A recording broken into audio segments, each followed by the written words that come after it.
The first one, I think, is for Marzena. Has the immunity law that you mentioned has been introduced had any wider negative consequences? Yes, several cases were dismissed in different courts in the district courts, so probably we would have some conviction, but right now, because of the amnesty law goes further. So.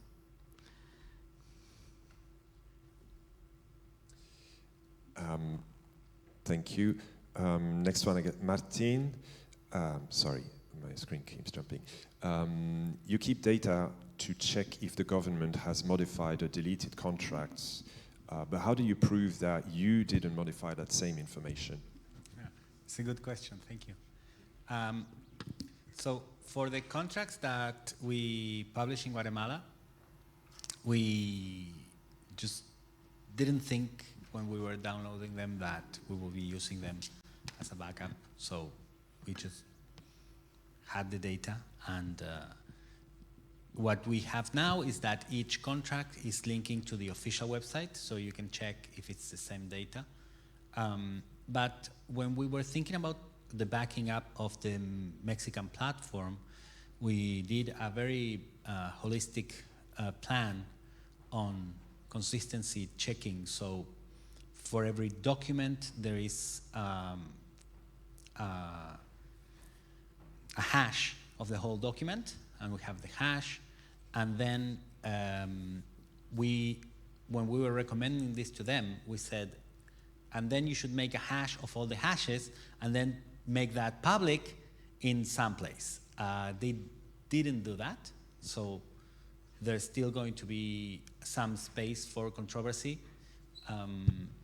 because they need to prove us that what they have in the database is real. So what we can do is we have the document, we have the hash, and then when they update the information, we can check with our hashes.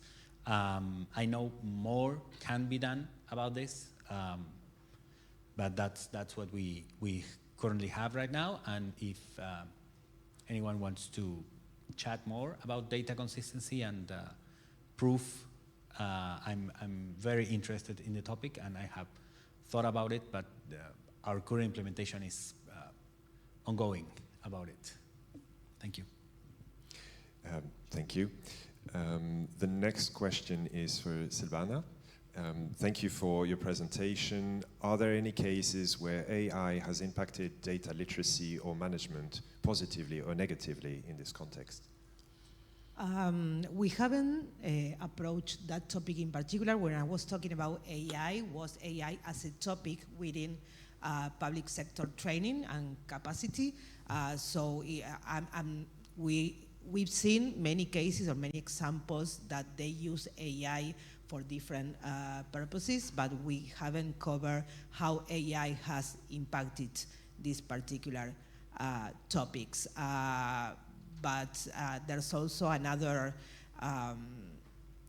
index that is covering also AI in particular, that is the Global Responsible, it's a long name, Responsible AI Global Index, if I remember correctly, and they're covering in particular AI in the public sector. In our case, we are looking more at the data foundations for AI, so we are putting different questions about AI, and we haven't seen any particular use in that case. What we've seen is that AI is still limited in terms of a topic, as a topic in data, in trainings in general for the public sector, and the ones that we've seen are in many cases for senior public officials and not for technical people inside government. So that's something to think about and to work on.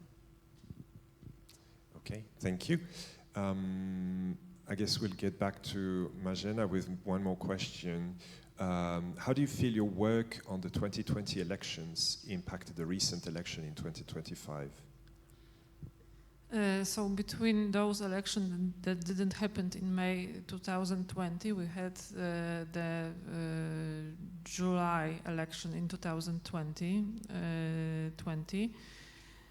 And at that time, Andrzej Duda won by thin margin of 400,000 votes, and the same thing happened this year when Law and Justice candidate Nawrocki also have won by this thin margin of 369,000 votes. But for the pro-democratic politicians, they,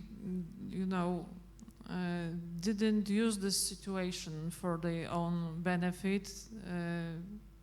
I think that they were playing by the rules, but they could do more, because from this example we have seen that we have politicians, right-wing politicians in Poland, who are in some way very ruthless, and they want the power back, so they will do anything to gain the power during the next election and those elections, and they succeed. So, but probably it could have been used better, not only by us, but also politicians. I realize that we have a roaming microphone in the room as well, if anybody wants to ask a question here that they haven't asked on Slido. Yeah. Okay, we've got 2 hands up. Should we take these 2 and then stop here? Because we're running a little bit late on time. Up there at the top, there was one. Thanks for such an interesting panel. I wanted to ask Martin, what has been your opinion of the dissolution of the NI, and what sort of impact has that had on oversight of access to information in Mexico? Thanks. Right. Thank you for the question. We, as an organization, spent a long time building relationship with the transparency institutions, so we were really affected by the dissolution.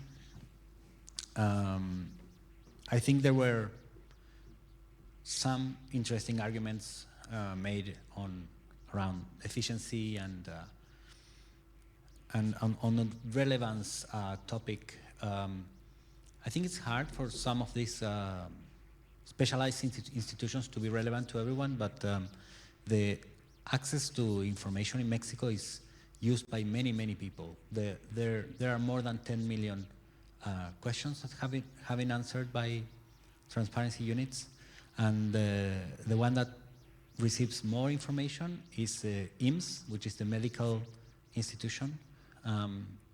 People really want to know what led to the type of treatments they had, and maybe make a claim, insurance claims, and they use this system for that. So I think the system is quite relevant for many people.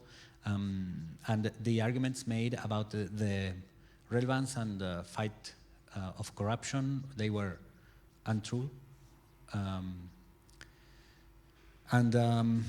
So what's going to happen now? We have a new institution called Transparencia para el Pueblo. That's transparency for the people. And it's really interesting that instead of having a 9-person council, now we have only 1 person deciding on whether or not the answers were correct. And this person now depends from the president. So the loss of independence, it's a solution for the president, but probably a problem for everyone else. And we also had state-level transparency institutes, and so those are probably going to be disappearing very soon. So this is also going to affect, in a federal level, how people are going to be able to access to information. It's going to be more concentrated in Mexico City than before.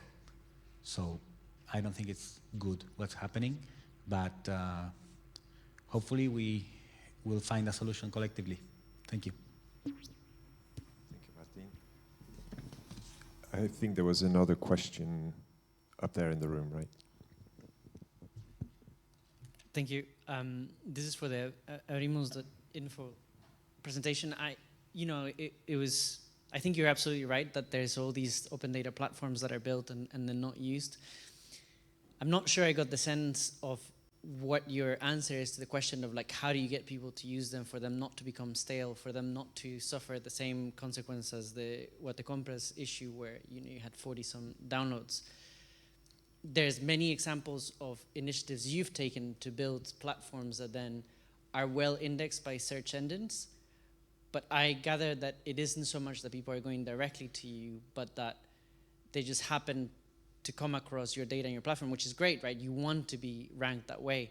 But in my mind, there's always a question of how do you actually get people to use these platforms in the first place, to be motivated? What incentivizes them to actually go and look for these data? Yes, thank you. So we not only publish the data, we also work with the institutions that are interested. And when we are working with transparency authorities, they send the reports we create to every transparency unit across the government. We have made more than 1,000 of these reports, and they get the feedback of what they are being asked, of how they are responding in a way that they have never seen before. They have to upload the information to the platform. They are mandated to do that, but for them it's mostly just a work for the citizens. And now this is coming back to them, and they are seeing the value of this. So this is an example. We have done this also with open contracting information, showing to purchasing units inside the government what they have purchased across time. Like the previous government had these suppliers, so maybe now you can check if the suppliers are the right ones to have. This way we show them that the data is actually useful and they can consume them. In the case of Guatemala, they ended up buying Teseo ETL to do these checkings themselves. And what motivates people to search for the information? Like some citizens are concerned about things and they want to search online, and sometimes they get to disinformation pages or news articles, but if they get to our information, we can show that this comes from official sources, and we can show them the way to the databases and to actually fact check what they are being told. So I think that's interesting. And we, like me personally, I don't work in promoting the wider people from accessing this information. I've been frustrated about doing that, but there are many, many people here who do. So let's continue the conversation with more people. Thank you, Martin. Do we have time for one more? No, okay. So, well, please join me in thanking our speakers for today. And I think the next step is refreshments downstairs before the next session.